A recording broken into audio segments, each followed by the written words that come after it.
ஆண்டவருடைய ஆவி என்மேல் உள்ளது, ஏனெனில் அவர் எனக்கு அருள் பொழிவு செய்துள்ளார்.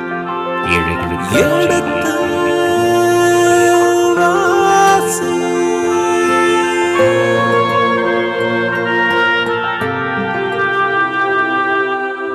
எடுத்து வாசி.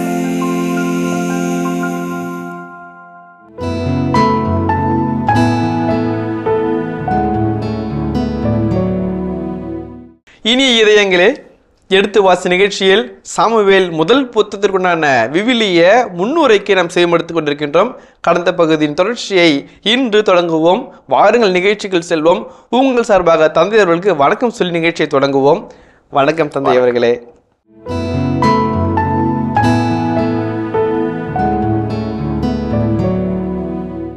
இனிய இதயங்களே, இதுவரை நாம் சாமுவேல் புத்தகத்திற்குண்டான பெயர் காரணம், இந்த புத்தகத்தில் உடன ஆதாரங்கள், இந்த புத்தகம் தாண்டிய ஆதாரங்கள், இறைவனை பற்றிய கருத்து, இந்த மக்களோடு சேர்ந்து இறைவன் எவ்வாறு பயணிக்கிறார் என்ற கருத்து, இவைகள் எல்லாவற்றையும் தந்தை அவர்கள் நமக்கு விளக்கி இருக்கின்றார். இனி இந்த பகுதியிலே தந்தை அவர்களே, நான் உங்களை ஒரு கேள்வி கேட்க ஆசைப்படுகின்றேன். இந்த புத்தகம் எவ்வாறாக நம்முடைய விவிலியத்தில் இடம்பெற்றது, எவ்வாறு ஏற்றுக்கொள்ளப்பட்டது, எப்பொழுது, எந்த வகையான முரண்பாடுகளோ அதற்கேற்ற கருத்துக்களோ கொடுக்கப்பட்டன என்பதையெல்லாம் தெரிந்து கொள்ள ஆர்வமாக இருக்கின்ற தந்தை அவர்களே. இப்போ யோசுவா புத்தகத்தை படிக்கிறோன்னு வச்சுக்கலேன். முதல் 2 அதிகாரங்களில் யோசுவா ஒரு வல்லமையுள்ள வலிமையான தலைவர். இப்படிப்பட்ட தலைவர் மோசேவென்று வழி வருகிற தலைவர் என்று சொல்லி ஆசிரியர் அதை போராடி நிரூபிக்கிறார். மோசே செங்கடலை கடந்தார், இவர் யோர்தான் நதியை கடக்கிறார். மோசே பாலைவனத்தில் வழிநடத்தினார், போர்க்களத்தில் வழிநடத்தினார். மோசேவுக்கு இறைவனுடைய சீனாய் மலையில் தோன்றினார். யோசுவாவிற்கு அந்த உடன்படிக்கையின் பலன் வழியாக வழிநடத்துகிறார். அந்த ஒரு ஒரு பேரலாக ஹிஸ்ட்ரி நடத்துவாங்க. You want to prove that அப்படின்னும்போது நம்ம அதில் பார்க்குறோம், அழகாக பார்க்குறோம். இந்த 1-2 சாமுவேல் புத்தகத்தில் நம்ம பார்க்கக்கூடிய ஒரு அழகான காட்சி எந்த ஒரு மனிதரையும் முதன்மைப்படுத்தாத ஒரு வரலாறாக இருக்கிறது. அது ரொம்ப அழகான ஒரு செய்தி. எந்த ஒரு ஹியூமன் கிளைம் வலியுறுத்தி பேசுகிற புத்தகமாக அல்ல, ஒரு வரலாற்று புதினமாக ஆசிரியர்கள் அமைத்திருக்கிறார்கள். இது முதல் கேள்வி. இரண்டாவது இது ஒரு சமூக வரலாறு, ஒரு இனத்தின் போராட்டம்.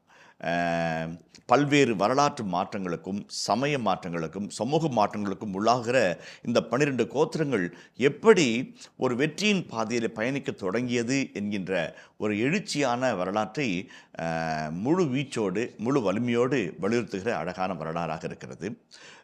அதுவும் குறிப்பாக இந்த 1-2 சாமுவேல் புத்தகம் ஏதோ ஒரு 5 ஆண்டுகளிலோ 10 ஆண்டுகளிலோ அல்லது அரசவை ஏடுகளின் குறிப்புகள் மட்டும் எழுதப்பட்டதாக மட்டும் கருதிவிட முடியாது. ஏறக்குறைய 11ஆம் நூற்றாண்டில் தொடங்கிய அந்த எழுத்து பயணம், வரலாற்று பயணம் 6ஆம் நூற்றாண்டு வரையும் அதை தாண்டியும் கடந்து போகிற ஒரு வரலாற்றை உள்ளடக்கி, அந்த வரலாற்றின் எழுதும் தன்மையும் கூட அத்தனை ஆண்டுகளை கடந்து போகிறதாக விழிவர்கள் சொல்கிறாங்க. இப்போ இந்த புத்தகத்தில் காண்கின்ற வரலாறு 11ஆம் நூற்றாண்டிலிருந்து துவங்குகிறது. ஏறக்குறைய சமுல் அல்லது சாமுவேல் என்கின்ற அந்த இருவரும் தலைவர்களை பற்றிய செய்திகள் 11ஆம் நூற்றாண்டிலிருந்து இது ஆரம்பிக்கிறது. இந்த புத்தகத்தினுடைய ஒரு சில பகுதிகள் 6ஆம் நூற்றாண்டில் நாடு கடத்தப்பட்ட பிறகு 587க்கு அப்புறம் அல்லது அதற்கு முன்பாக முடிக்கப்பட்டிருக்க வேண்டும் என்ற கருத்து இப்பொழுது பரவலாக எல்லோராலும் ஏற்றுக்கொள்ளப்படுகிறது. ஏறக்குறைய ஒரு 5 நூற்றாண்டுகளின் வரலாறு 5 நூற்றாண்டுகளாக எழுதப்பட்ட வரலாறாகவும் இது இருக்கிறது என்பதை நம்ம மறந்துடக்கூடாது. எவ்வளோ தூரம் அவங்க வாழ்ந்தாங்களோ அதை சிறுக சிறுகை சேர்த்து வச்சு எழுதி தொகுத்தாங்க. அந்த தொகுப்பதற்கு ஒரு உந்து சக்தியாக இருந்தது நாடு கடத்தல், அந்த அந்நிய நாட்டின் அவலம், அந்நிய நாட்டில் புலம்புகிற ஒரு தன்மை, நம்பிக்கையற்ற நிலை, அந்த நேரங்களில் வரலாற்றை திரும்பி பார்க்கிறார்கள். அதுதான் ரொம்ப முக்கியம். நான் அது சொன்னேன்னு தெரில, வீடு மந்திரிக்கிறதுக்கு ஒருத்தர் கூப்பிட்டுருந்தார். நான் போனேன். இந்த பக்கம் ஒரு காரு, அந்த பக்கம் ஒரு காரு, வீட்டுக்குள்ளேயே மாடிப்படி, அழகாக இருந்துச்சு. எல்லா வீடும் ரொம்ப எஸ்தட்டிக்காக ரொம்ப அழகாக டிசைன் பண்ணி நல்லா நேர்த்தியாக வச்சுருந்தார். எல்லா வீட்டையும் ப்ளஸ் பண்ணிட்டு வந்தேன். ஒரு ரூமுக்குள்ளே போக்குள்ள பார்த்தா பழைய அண்டா, பழைய பவுனி, அந்த பித்தளை கிண்ணம்லாம் கமுத்து வச்சுருந்தார். எனக்கு கொஞ்சம் நெருடலாக இருந்துச்சு.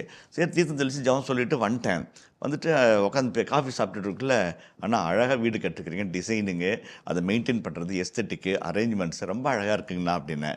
தேங்க்யூ ஃபார் எல்லாம் பாப்பாங்க பார்த்துக்கிறாங்க, இந்த காலத்து பிள்ளை நல்லா இதாக இது பண்ணிக்கிறாங்க அப்படின்னு சொல்லி சொன்னார். அப்புறம் அண்ணா ஒரு விஷயம் நான் என்ன அப்படின்னாரு, ஆனால் அந்த 3வது ரூமில் மட்டும் பெட்ரூமுக்கு பக்கத்தில் ஒரு ரூமு கீழெல்லாம் நல்லா இருக்குது, மேலே வந்து அட்டாலில் வந்து பழைய பவுனி அண்டாலாம் வச்சுருக்கிறீங்களே அப்படின்னேன். அப்போ அவர் என்னை பார்த்து சிரித்தார். சொல்லுங்க, நான் அதை தப்பாக கேட்டேன். நான் இல்லை ஃபாதர், எதார்த்தத்தை கேட்டீங்க. ஒன்று சொல்கிறேன், நான் இந்த ஊருக்கு வரப்போ என் சம்சாரத்துக்கு கால் செயினும் கழுத்தில் ஒரு மஞ்சள் கயிறும் ஒரு 1/2 பவுன் தோடு மட்டும்தான் இருந்துச்சு. அதோடு தான் வந்தோம். வரக்குள்ளே ஒரு சாக்கு பையில் அந்த அண்டா பவுனி குண்டனை தூக்கிட்டு வந்தோம். இன்றைக்கி இதெல்லாம் வந்து சாமி கொடுத்த பிச்சையாக நினைக்கிறேன். ஒருவேளை மனசு வந்து ஓன்னு ஆடிச்சின்னு வச்சுங்களேன், அகங்காரமாக ஈகோவாக எடுத்தறிஞ்சு பேசுகிற மாதிரி, மனுஷன் மதிக்காத மாதிரி மனசு நடந்துச்சுன்னா அந்த ரூமுக்குள்ளே போவேன், அப்படி நிமிந்து பார்ப்பேன், அங்கேருந்து தான் வந்தேன், யார் வேணாலும் இந்த நிலைக்கு வர முடியும் அப்படின்னு நினச்சிட்டு கொஞ்சம் அடங்கிக்குவேன் அப்படின்னாரு. ரொம்ப டச்சிங்காக இருந்துச்சு, மனசுக்கு ரொம்ப பிடிச்சதாக இருந்துச்சு. ஏன்னா எவ்வளோதான் உயரத்தில் போனாலும் அந்த எங்கே ஆரம்பித்தோன்றதை மறக்காமல் இருக்கும்போது மனம் தாழ்மை அடையுது.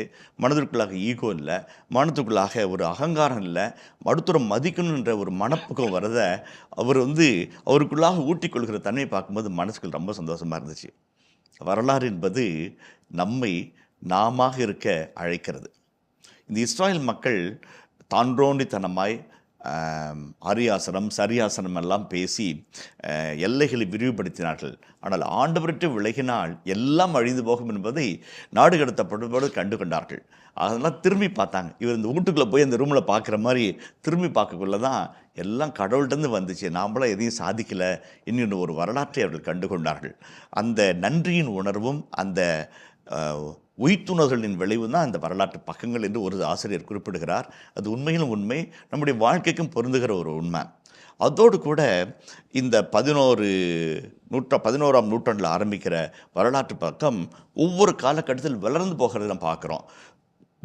சாமுவேல் சவுல் பற்றிய செய்திகளை 11ஆம் நூற்றாண்டிலும், தாவீது பற்ற செய்திகளை தாவீதனுடைய அரசவை ஏடுகளிலே 10ஆம் நூற்றாண்டிலும், சாலமோனுடைய அரசவை செய்திகளையும் அவருடைய ஞானத்தின் மேன்மையும் பற்றிய 9ஆம் நூற்றாண்டில் பக்கங்களிலும், அதை தொடர்ந்து வருகிற அரசர்கள் பற்றிய செய்திகளையும் இன்னும் பிற காட்சிகளையும் தொடர்ந்து வருகிற பகுதிகளிலும் கண்டு இறுதியாக இந்த நிகழ்ச்சிகளெல்லாம் தொகுக்கும் ஒரு தேவை வருவது 6ஆம் நூற்றாண்டில் என்பதை வரலாற்று ஆசிரியர் இந்த செய்திகளுக்கு ஊடாகவே சொல்கிறார். அதுதான் ரொம்ப அழகான செய்தியாக நம்ம புரிஞ்சுக்கணும். அது வந்து நமக்கு பிடிச்சதாக இருந்தது. அதே போலவே 3 சின்ன சின்ன கருத்துக்களை இந்த ஆசிரியருடைய எழுத்துக்களிலிருந்து நம்ம பார்க்க அழைக்கப்படுகிறோம்.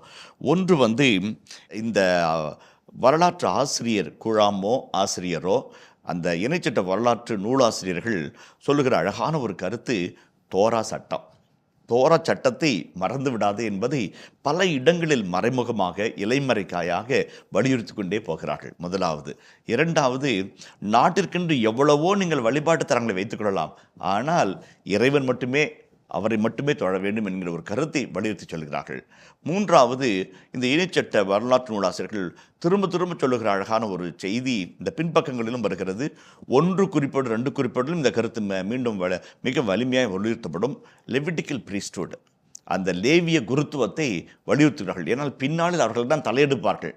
எண்ணிக்கை நூல் அல்லது மற்றும் லேவிய ரகம்லாம் பின்னாட்கள் வருகின்ற சட்ட இலக்கியங்கள், இந்த ஹோலினஸ் கோடெல்லாம் அப்போ வந்து இவங்க அந்த லேவியர்களுடைய பங்கையும் பாங்கையும் வலியுறுத்தி சொல்லுகிற ஒரு பக்கமாக இருக்குது.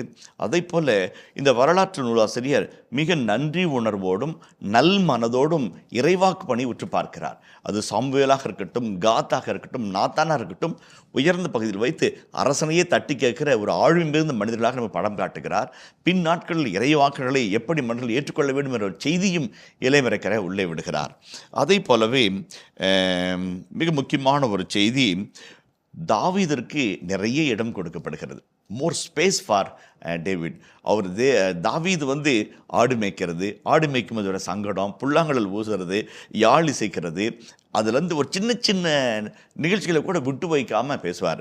அந்த 16ஆம் அதிகாரத்தில் தாவீது அபிஷேகம் செய்யப்படுவார், அருட்பொழிவு செய்யப்படுவார். 17ஆம் அதிகாரத்தில் கோலியாத்தை சந்திப்பார். கிட்டத்தட்ட ஒரு 60 வசனங்களை ஆசிரியர் அடுக்கி வைக்கிறார். போர் என்பது 2 வசனம்தான்.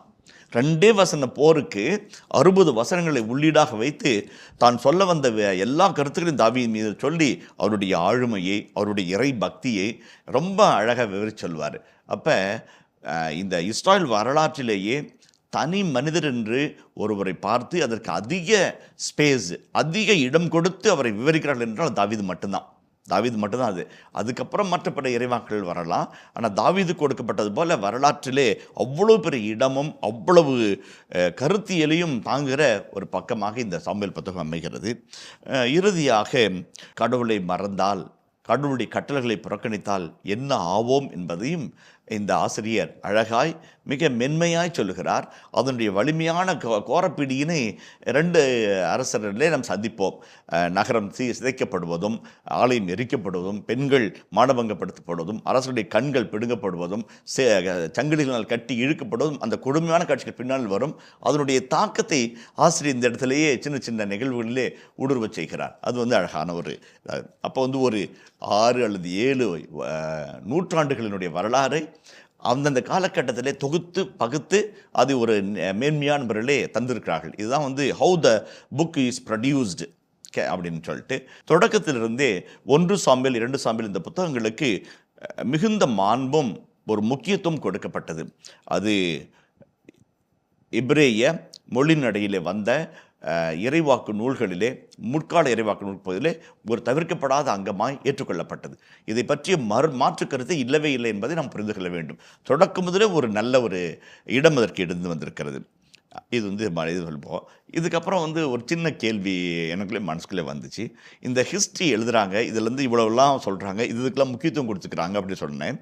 இப்போ இந்த ஹிஸ்ட்ரியை இப்போ சொல்லக்குள்ள அதனுடைய பர்பஸ்ஸு, அதனுடைய டார்கெட்டு என்ன, யாருக்கு சொல்கிறோம், எதுக்கு சொல்கிறோம், ரெண்டும் முக்கியம் இல்லைங்களா? யாருக்கு சொல்கிறோம், எதுக்கு சொல்கிறோம் முக்கியம், அது ரொம்ப முக்கியம். அப்பா சில சமயத்தில் வீட்டில் மாத கடைசீட்டில் பட்ஜெட் போடுவாங்க. பட்ஜெட் போடக்குள்ள அம்மா சம்பளம், அப்பா சம்பளம், அப்புறம் உட்காந்து சின்ன டைரியில் எழுதுவாங்க. உட்காருங்கடா அப்படிம்பாரு. எங்களுக்கு விளையாடுறதுக்கு போச்சுன்னு அர்த்தம். இன்னொன்று இதெல்லாம் இப்படி என்ன புரிய போகுது, இதை பற்றி ஏங்கிட்ட பேசுகிறாங்க அப்படின்னு தெரியாது. அப்போ பாலுக்கு, தயிருக்கு, வீட்டு வரி, கரண்ட்டு பில்லு, வேலைக்கிரமாக்கு, பஸ்ஸுக்கு அப்படிலாம் எல்லாம் எழுதிட்டு வருவார். கடைசீட்டில் அம்மா சம்பளம் எவ்வளோ, அப்பா சம்பளம் எவ்வளோ, இந்த மாதம் துண்டு விழுறது இவ்வளோ அப்படிம்பாங்க. அப்போ என்ன செய்தி நம்மளுக்கு, இந்த மாதம் காசு பத்தாமல் இருக்குது, ஜாக்கிரதையாக செலவு பண்ணணும், அனாவசியமாக கேள்வி கேட்கக்கூடாது, அனாவசியமாக அடம்பிடிக்கக்கூடாது, செய்திகள் மறக்காமல் சொல்லப்படுகிறது. அப்போ ஒரு அழகான ஒரு வழிமுறை. அதுமாதிரி அப்பா எப்போயுமே அந்த இதை நல்லா எல்லாம் வச்சு பசங்களை வச்சே செய்வார். அப்போ குடும்பத்தினுடைய கஷ்டம், அப்பா அம்மாக்கள் செய்ய நமக்காக படுகிற பாடுகள், அவருடைய தியாகங்கள் கண்ணால் பார்க்க முடிகிறது. அப்போ பொறுப்புணர்வு தாமாக வருது. இன்றைக்கி உட்காந்து செலவு பண்ணக்குள்ளேயும் அப்பா எப்படி செலவு பண்ணார், அதை தாண்டி நம்ம செஞ்சிடக்கூடாது என்கின்ற ஒரு எண்ணம் வருகிறது. அது ரொம்ப அழகான ஒரு செய்தி. அப்போ இந்த வரலாற்றை சொல்லுகிறது எதுக்காக சொல்கிறாங்க, ஏன் சொல்கிறாங்க, அது ரொம்ப ரொம்ப முக்கியம். யாருக்காக சொல்கிறாங்க, எந்த இடத்துல சொல்கிறாங்க, இந்த 3ஐயும் நம்ம பகுத்து பார்த்தோம்னாக்க நல்ல நல்ல கருத்துக்கள் வருகிறது. முதலாவது 1-2 சாமுவேலை முதல் தலையங்க இடத்துல வரலாறாக ஆசிரியர் அடிக்கோடு காட்டுகிறார். இட்ஸ் எ ஹிஸ்ட்ரி, வரலாறு. ஆனால் எப்படிப்பட்ட வரலாறு, யாருக்கான வரலாறு, என்ன வரலாறு என்பதை மிக தெளிவாக சொல்லி காட்டுகிறார். 1, இந்த 5 அல்லது 6 நூற்றாண்டுகளின் முக்கியமான செய்திகளை தொகுத்து கொடுக்க இந்த பகுதியை பயன்படுத்தி கொடுக்கிறார். முதலாவது. 2வது, இந்த லேவியர் இனத்திலிருந்து வருகிற குருக்களையும் அவர்கள் சார்ந்த தலைவர்களையும் மேன்மைப்படுத்துவதற்காக இந்த பகுதியை அவர் பயன்படுத்திக் கொள்கிறார். 3வதாக, நீதி தலைவர்களிலிருந்து, கூட்டாட்சி அமைப்பிலிருந்து மன்னராட்சி முறை எப்படி வந்தது, அதனுடைய அந்த நகர்ந்து போகும் தன்மை எப்படி, யாரால், யார் இயக்கு சக்தியாய், யார் உந்து சக்தியாய், யார் மோட்டிவேட்டிங் ஃபேக்டராக, யார் ப்ரெஷரைசிங் எலமெண்ட்டாக இருந்தாங்கன்றதை விளக்கி சொல்கிறாங்க. அது சொல்கிறது ரொம்ப அழகாக இருக்கும், ரொம்ப அழகாக இருக்கும். நான் அந்த பகுதி வரும்போது நான் விளக்கி சொல்கிறேன். ரொம்ப அழகாக சொல்வார். நையாண்டியும் இருக்கும், அதே சமயத்தில் நயமும் இருக்கும். தாவீதை சொல்லும்போது நியாயமாக இருக்கும், சவுலை சொல்லும்போது நையாண்டி இருக்கும். ஆனால் ஒரு கழுதியை காப்பாற்ற முடியாதால பிடிச்சி இதில் சேரில் உட்கார வைக்கிறாங்கன்னு சொல்லக்குள்ள அந்த ஆசிரியர் சொல்ல வந்ததை நம்மக்கிட்ட விட்டுட்டு அவர் வரலாற்று சொன்ன மாதிரி போயிடுவார். அப்படி அழகாக சொல்லிட்டு வர்றார். அந்த நையாண்டி நம்ம பார்க்க முடியாது, நல்லா என்ஜாய் பண்ண முடியும். அது அது இருக்குது. அதே மாதிரி எருசலேம் எப்படி ஒரு தனிப்பெரும் நகரமாக உருவெடுக்கிறது. ஒரு உதாரணத்தை சொல்கிறேன். இப்போ 12 கோத்திரங்கள் இருக்கிறது, அது வடக்கு தெற்கு என்று பிரிந்து நிற்கிறது. இப்போ சவுல் முதன் அரசன் பெஞ்சமின் குலத்திலிருந்து கீஸ்வின் மகனாக வடக்கிலிருந்து வருகிறார். ஒரு சின்ன சின்ன புகைச்சல் சலசலப்பு தென்னாட்டு பகுதியில் இருக்கிறது. தாவீது தென்னகத்திலிருந்து யூதாவின் கோத்திரத்திலிருந்து பெத்லகேமிலிருந்து வருகிறார். அவர் எப்ரோன்லேருந்து ஆட்சி செஞ்சார். 7 ஆண்டுகள் 7.5 ஆண்டுகள் சொல்லுது. ஆனால் ரொம்ப மதியுகமாக அரசை விரிவுபடுத்தும் போது எருசலேமை தலைவராக மாற்றுறாரு.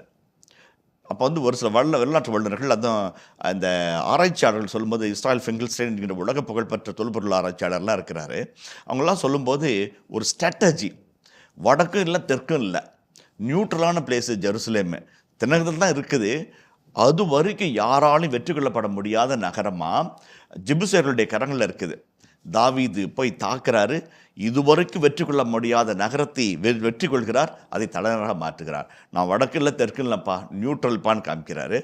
இதுவரைக்கும் ஜெயிக்காத நகரத்தை ஜெயித்ததுனால நான் மாவீரனும் ப்ரூவ் பண்ணிக்கிறாரு. அந்த ஸ்ட்ராட்டஜியெல்லாம் ரொம்ப அழகாக இருக்கும். அது ஆசிரியர் சொல்கிற விதமும் ரொம்ப ரொம்ப அழகாக விளைவித்து சொல்லுவார்.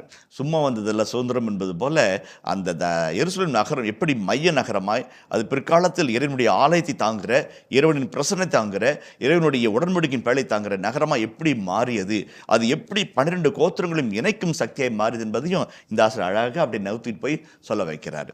ரெண்டாவது தாவீது ஒரு சின்ன ஆடு மேய்க்கிற பையன். அப்பா மறந்துட்டார். சாம்பல் வீட்டுக்கு வந்தப்போ இவ்வளோதான் பிள்ளைங்களா இருக்குல்ல, ஒரு பையன் இருக்கிறான், ஆடு மேய்ஞ்சி இருக்கிறான் அப்படின்னு மறக்கப்பட்ட ஒரு மனிதனாக அவனை காட்டி அவனை மறக்க முடியாத மனிதனாக வரலாற்றாசிரியர் மாற்றி காட்டுகிறார். அதுவும் ரொம்ப அழகான ஒரு நயம்.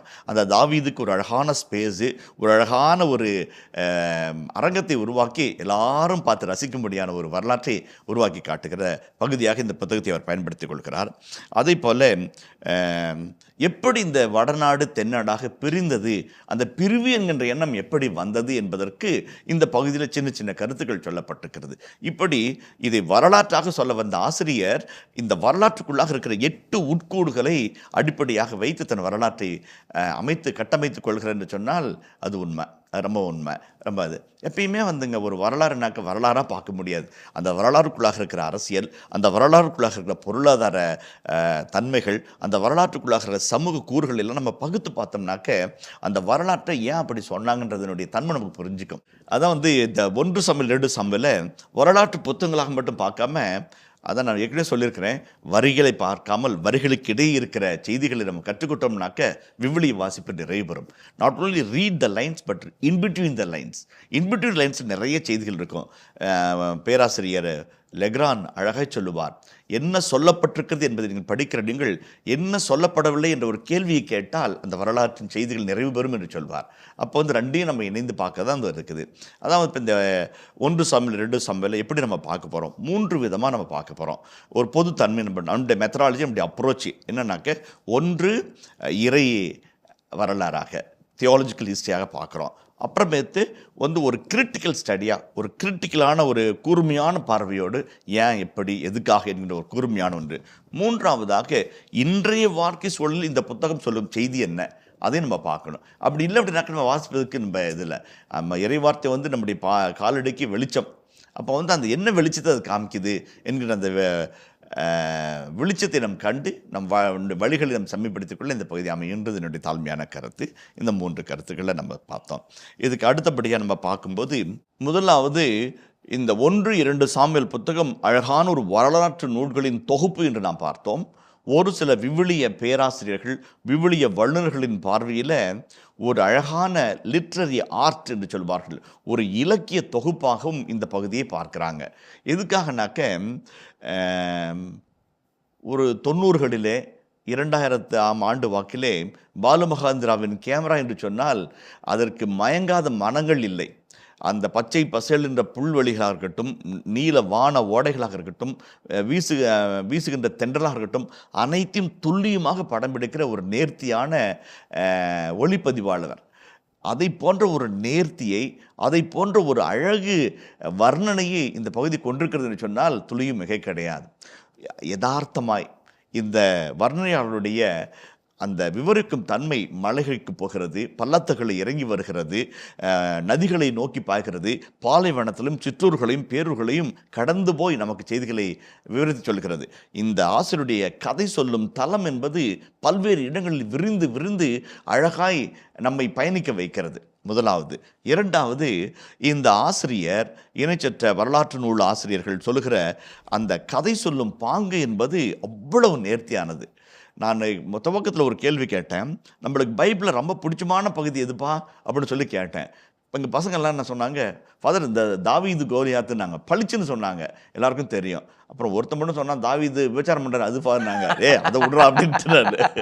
இப்போ வந்து நன்கு தெரிந்த ரொம்ப பழக்கமான ஒரு அழகான வர்ணனைகள் எல்லாம் இந்த பகுதியில் வருது. 1 சாமுவேல் 2 சாமுவேல், கடவுளும் சாமுவேலும் ஐஸ்பீஸ் விளையாடுறாங்க, ஹைட் அண்ட் சீக் விளையாடுறாங்க. அதை 3ஆம் அதிகாரத்தில் பார்க்குறோம். ரொம்ப அழகு. அந்த நிகழ்வுகளை சொல்லும் திறன் என்பது அவ்வளோ அழகு. மதர் தெரேசாவை பற்றி பல நூல்களை படித்திருக்கிறோம், ஆங்கிலத்தில் படித்திருக்கிறோம், தமிழில் படித்திருக்கிறோம். நானும் 1-2 புத்தகங்களை அந்த அம்மாவனுடைய அன்பின் காரணமாக நிறைய புத்தகங்களை படித்திருக்கிறது உண்டு. ஆனால் இந்த சேவியர் ஆண்டனி என்கின்ற அந்த அழகான இயேசு சபை பேராசிரியர் அருட்தந்தை அன்னை தெரேசா அதிர்வுகள் என்று ஒரு புத்தகத்தை எழுதினார்.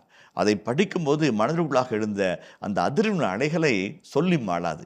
அவர் சொல்லுகிற அந்த கதை சொல்லும் பாங்கு அவ்வளவு நேர்த்தியானது. வார்த்தைகளை பொறுக்கி வைத்து அந்த கதாபாத்திரமாக இருக்கட்டும், அல்லது வர்ணனையாக இருக்கட்டும், அல்லது வரலாற்று சூழலாக இருக்கட்டும், அவ்வளோ அழகாய் அந்த அன்னையினுடைய வாழ்வை ஒரு புனிதமான வகையிலே புரிந்து கொள்ளும் வகையிலே சொல்லியிருப்பார். அது அந்த கதை சொல்லும் நேர்த்தியின் திறனை குறிப்பிட்டு காட்டுகிறது. ரொம்ப அழகு. அதே சமயத்தில் பாருங்கன்னா, இப்போ இந்த 90களில் ஷியாம்லன் நைட் என்று சொல்லி ஒரு பாண்டிச்சேரிக்காரர் தான் ஹாலிவுட்டில் ஒரு படம் எடுக்கிறாரு. சிறந்த இளைய இயக்குனர் என்ற விருதையும் அவர் தட்டி சென்றார். அவருடைய படம் வந்து 6th சென்ஸ் என்று நினைக்கிறேன். அந்த படத்தை வந்து நம்ம உட்காந்து பார்க்கல, ஏதோ ஒரு சாதாரண கதையை போல் நம்ம பார்த்து கொண்டிருப்போம். இந்த கதையினுடைய புதிர் எப்போது அவிழும் என்று சொல்லி ஒரு தவிப்பையும் ஒரு தேடல் நமக்குள்ளாக உருவாக்குவார். அந்த கதையினுடைய பயணம் போகும்போது அந்த கிளைமாக்ஸ் முடியும் போது கதையை திரும்பி நினைத்து பார்க்க வேண்டிய ஒரு கட்டாயத்தில் நம்ம தள்ளப்படுவோம். அப்படி திரும்பி பார்க்கும்போது முழு கதை மனக்குன்பாக ஒரு பிரமாண்டமான ஒரு தாக்கத்தை ஏற்படுத்தக்கூடிய வலிமையான ஒரு கதையை அவர் உருவாக்கியிருப்பார். அவர் கதை சொல்லும் திறனுக்காக அவருக்கு பரிசு கொடுத்தார்கள் என்பது நன்றாக நினைவுக்கு இருக்கிறது. அதே போல் இன்றைய பல இளைய இலக்கினர்கள் நல்ல கதை சொல்லும் திறன் கொண்டவர்களாக இருக்கிறார்கள். அந்த வகையில் பார்க்கும்போது இந்த 1 சாமுவேல் 1-2 சாமுவேல் புத்தகங்களில் வருகின்ற கதை சொல்லும் திறனானது அந்த எபிரேய இலக்கிய வகைக்கு ஒரு தனி சிறப்பையும் மெருகையும் கூட்டுவதாக அமைந்திருக்கிறது. இந்த கருத்து வந்து 3 நிலைகள் நான் பிரித்து பார்க்குறேன். ஒன்று வந்து பிளாட்டு, இந்த கதை, இந்த ஸ்டோரி லைன் சொல்லுவாங்களே, அந்த ஸ்டோரி லைனை வந்து அழகாக சொல்லி அதை அப்படியே பக்கமாக விவரித்து போகிற தன்மை வந்து இந்த பகுதிகளில் தான் நம்ம பார்க்க முடியும். வேறு எங்கேயுமே அந்த மாதிரி பார்க்க முடியாது. இறைவாக்கு புத்தகங்களில் வந்து அந்த சொல்லாதிக்கம் நிறையா இருக்கும். அவங்க சொல்கிற வார்த்தைகளில் அப்படி கூறிய ஈட்டியாக சம்மட்டி நம்ம உள்ளத்தை உடைக்கும், நம்மளை சிதற வைக்கும், அதிர்ச்சிக்குள்ளாக்கும். இறைவாக்கு புத்தகங்களுடைய அனுபவத்தன்மை வேறு. இங்கே வந்து அப்படி மனசை வருடி கொடுக்கும், கன்னத்தில் பலார்னு அறையும், அழ வைக்கும், நம்மளை சிரிக்க வைக்கும். எல்லா நவரச உணர்வுகளை நமக்குள்ளாக ததும்ப தருகிற ஒரு அழகான இலக்கிய நடையை கொண்ட ஒரு பகுதி தான் வந்து இந்த 1 சாமுவேல் 2 சாமுவேல். இனி இதயங்களே, இதுவரை நாம் எடுத்து வாசி நிகழ்ச்சியில் சாமுவேலின் முதல் புத்தகமான முன்னுரைக்கு செவிமடுத்திருக்கின்றோம். இதன் தொடர்ச்சியை மீண்டும் அடுத்த பகுதியில் பார்ப்போம். அதுவரை இணைந்திருங்கள். இயேசுவுக்கே புகழ், இயேசுவுக்கே நன்றி, மரியே வாழ்க. எல்கானாவின் கதாபாத்திரமாகட்டும், அண்ணாவின் கதாபாத்திரமாகட்டும் மனதை விட்டு போக மாட்டார்கள். அவர்கள் சொன்ன செய்த செயல்கள், அவர்களுடைய வார்த்தையில் வருகின்ற வசனங்கள் அவ்வளோ மனசில் அப்படியே பளிச்சுன்னு ஒட்டிக்கும். என் அரியாசனத்துக்கு சரியாசனத்தோடு இந்த மனிதனை அழித்தொழிக்க போகிறேன் என்ற ஒரு காலகட்டத்தில் இந்த காட்சி ஆசிரியர் வைக்கிறாரு. அந்த கேரக்டரைசேஷன், அது தாவீதாக இருக்கட்டும், அல்லது யோனத்தானாக இருக்கட்டும், சவுலாக இருக்கட்டும், சாமுவேலாக இருக்கட்டும்,